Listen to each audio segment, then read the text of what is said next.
When two cops tried to remove a black Marine from his son's high school graduation, no one expected 6 Navy SEALs to silently rise from the crowd and paralyze the entire room with nothing but presence.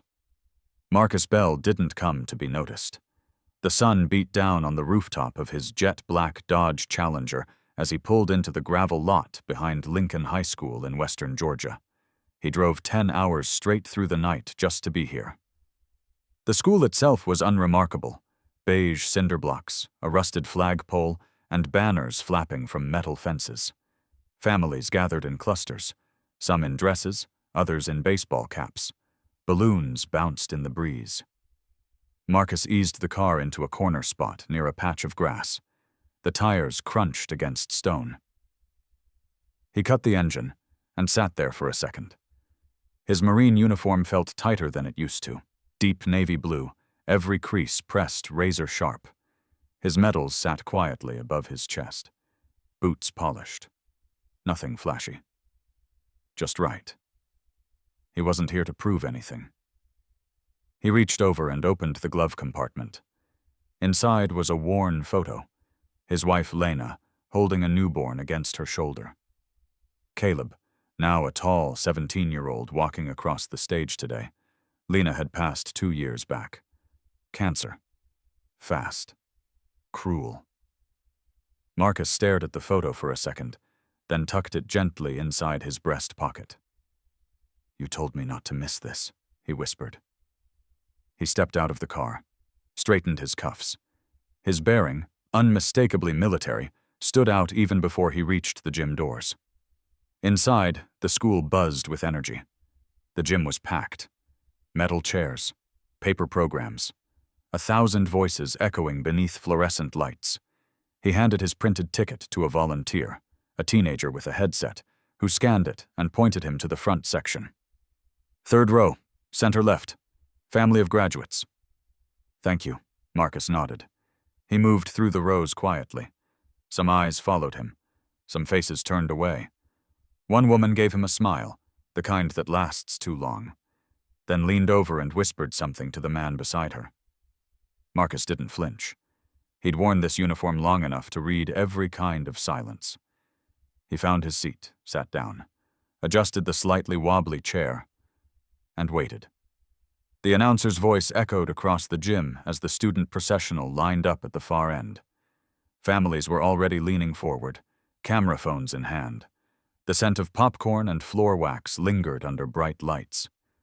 Marcus Bell sat quietly in the third row, his spine upright, eyes forward, hands folded gently in his lap. He didn't fidget. He didn't check his phone. He simply waited. Then he noticed them. 2 men in black polos moved along the side aisle. Security, not police. No badges, just company logos stitched above cargo pants. One had a radio clipped to his belt. The other chewed gum like he was bored already. They walked past a few families, then stopped. Right next to Marcus. "Sir," the shorter one said, voice low, "we're gonna need you to come with us." Marcus didn't move. He turned slowly toward the voice. "Is there a problem?" The taller one spoke up. "This section's for families of graduates." Marcus reached into his jacket and calmly produced the same printed ticket he'd given the volunteer minutes ago. "Third row, family seating. It's on the ticket." The guard didn't look at it. "We were told it's full."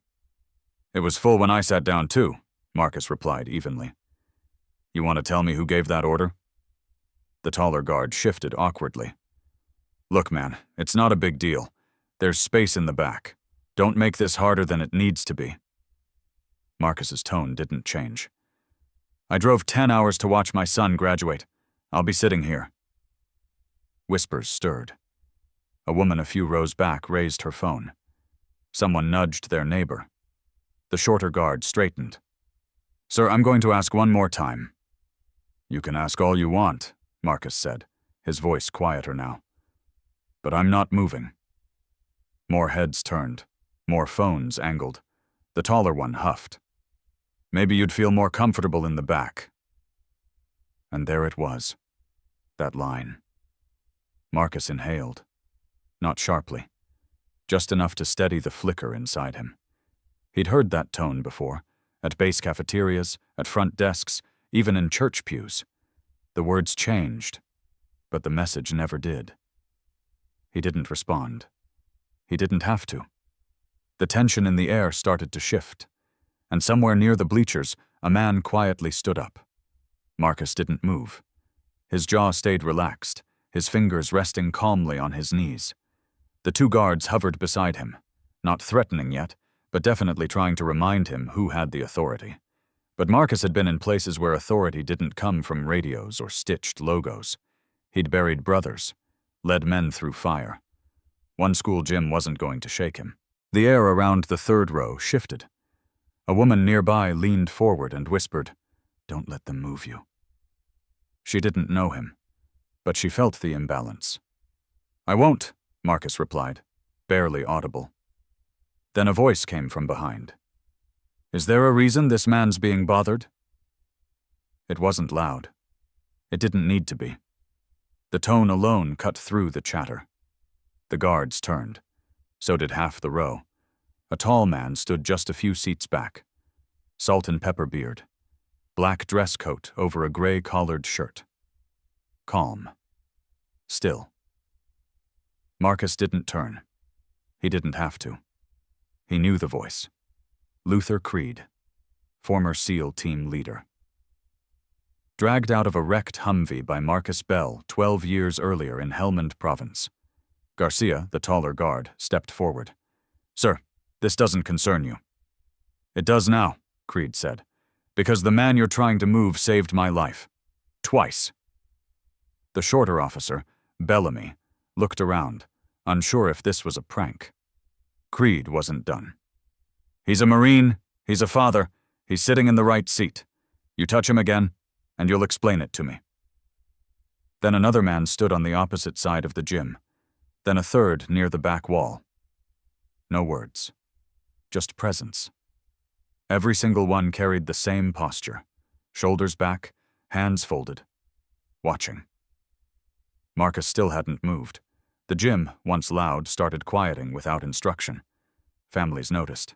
Teachers paused. The woman next to Marcus whispered again, this time with awe. "Who are they?" Marcus exhaled slowly. "They're men who never forgot." Creed took one step closer toward the aisle. "You've got a choice," he said to the guards. "Walk away now, or let everyone here find out what real loyalty looks like." Bellamy shifted. Garcia said nothing, but the ground under them was already changing. Garcia glanced at his partner, Bellamy. They hadn't trained for this. Creed's eyes didn't leave them. The gym had quieted. Not silent, but the buzz was gone, replaced by a weight that pressed on everyone's chest. Across the room, a fourth man stood up, then a fifth. No uniforms. Just calm men with clean haircuts, sturdy postures, and no nervous twitches. Creed remained closest. He didn't shout. He didn't step forward. He simply said, "I've seen what happens when people don't listen to this man. You don't want to be the reason this room learns the hard way." Bellamy fumbled for his radio. A teacher in the far corner looked up from the bleachers. Her brow furrowed. She leaned over to a man with a clipboard and whispered something. That man, likely the assistant principal, nodded and began moving toward the aisle. Marcus remained seated, his gaze fixed straight ahead.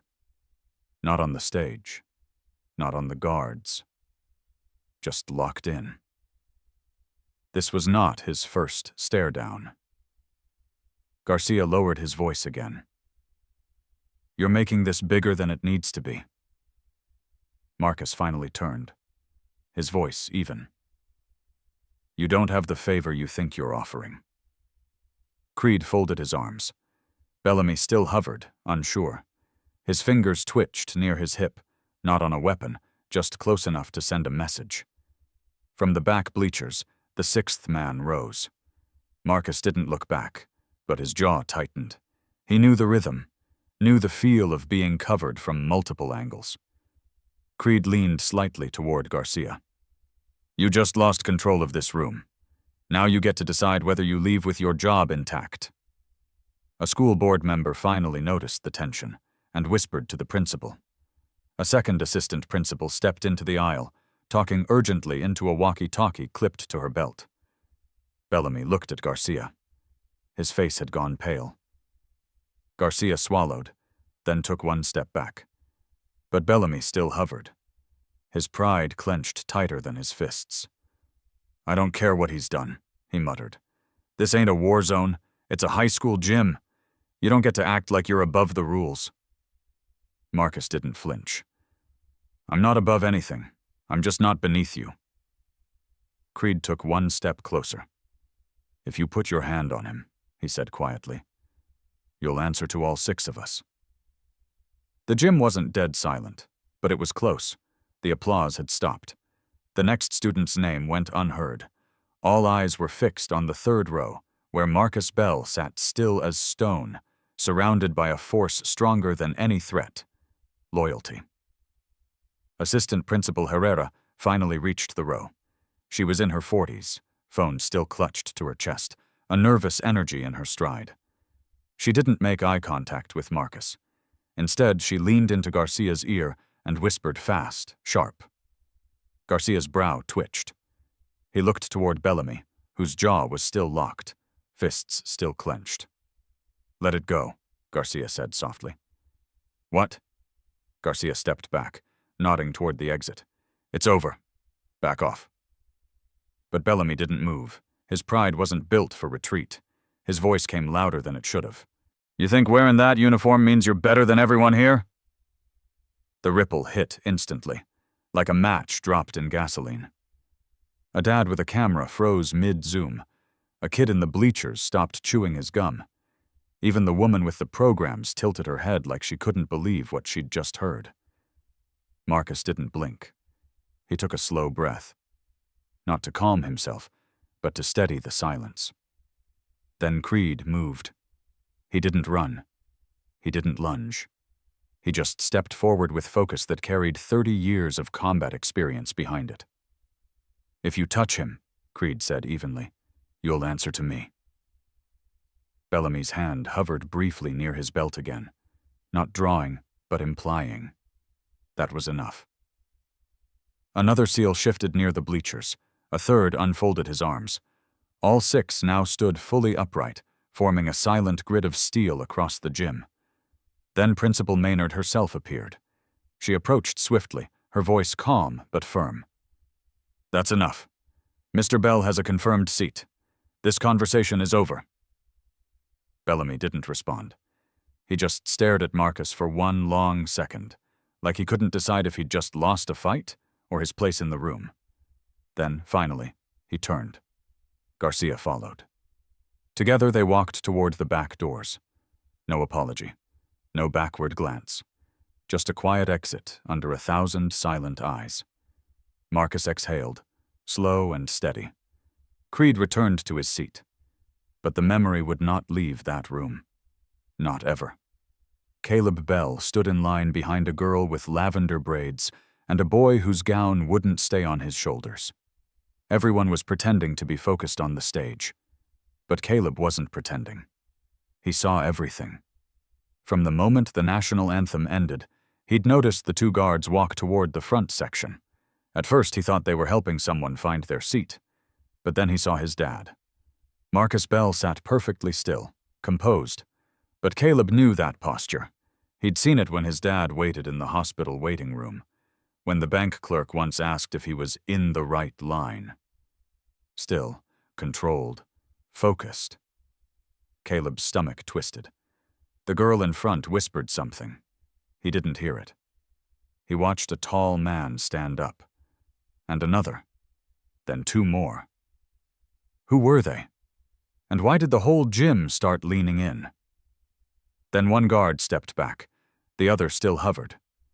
Caleb couldn't hear what was said, but when his father didn't rise, and that second man's fists stayed clenched, Caleb's fists did too. Then the man in the long black coat moved. and the moment cracked. Caleb saw the crowd shift, eyes widened, phones tilted. Then the principal came out, and the guards left. But something stayed. A charge in the air. Caleb knew the story wasn't over. The gym was back in motion. Applause returned. Names echoed from the mic. But everything was different now. He looked toward the third row. His father hadn't moved. He sat exactly where he'd started. No victory smirk, no forced calm. Just present. A man who knew who he was. A man who let the world reveal itself. Caleb's chest rose. He blinked hard. He wasn't sure if he was angry or proud, or just overwhelmed by both. "You good?" the student beside him asked. Caleb nodded. But he wasn't just good. He was becoming something else. He'd grown up hearing fragments of war stories, silent memories, boxes in closets marked with names like Kandahar or Helmand. He never got the full version. But now, he understood something words never explained. When those men stood, without even needing to speak, he knew. They didn't rise because they were told. They rose because his father was worth standing for. And that changed everything. The line moved again. A girl with pink ribbons stepped forward as her name was called, drawing cheers from her corner of the gym. Caleb's breath slowed. He was 2 names away. He glanced down at his name card, then back up at the stage. His hands weren't shaking, but something inside him felt tight. Not nervousness, not even excitement. Wait. He looked again to the third row. His father hadn't shifted once, still upright, still focused, still calm. Caleb knew what that posture meant now. It wasn't military discipline. It was legacy. He hadn't understood it fully. Until today. "Caleb Bell." The announcer's voice rang out across the gym. There was a half-second pause. Then the gym erupted. But it wasn't chaotic. It wasn't the usual scattered applause. It was deep, unified. 6 sharp sets of hands clapped in rhythm. The men standing around the gym, SEALs, Marines, applauded with precision. Not overly loud, not for show, just firm and deliberate. The kind of clap that says, "We see you." The kind that carries history. Caleb walked slowly across the stage. Chin up, shoulders set.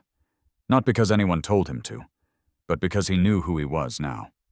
He shook the principal's hand, took the diploma folder, turned toward the crowd, and found him. Marcus Bell, seated still, locked eyes with his son. No nod, no tears, no visible emotion, just the smallest smile.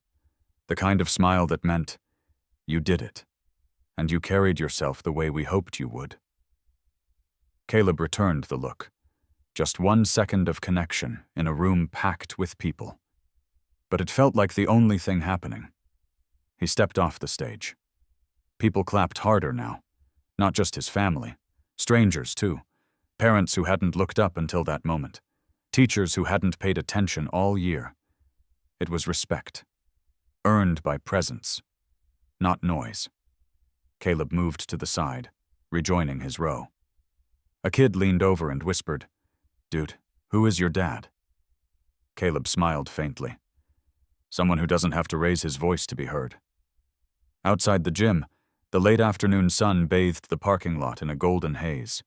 The crowd spilled out slowly, caps in the air, families laughing, balloons brushing the sky.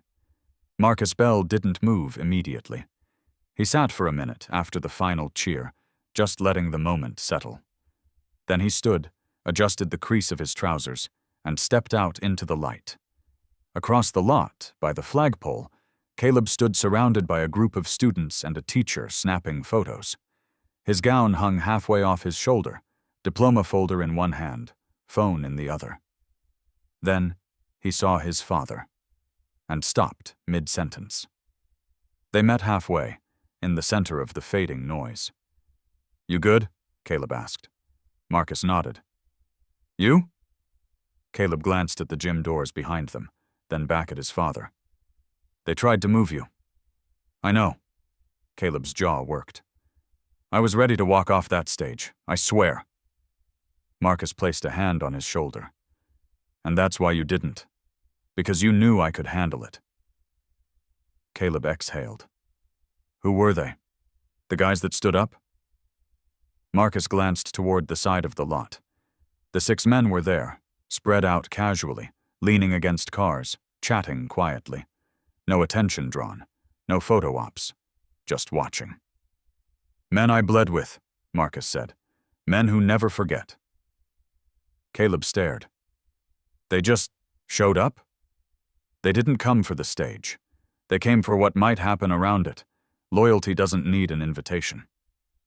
Caleb nodded slowly. It was powerful, he said.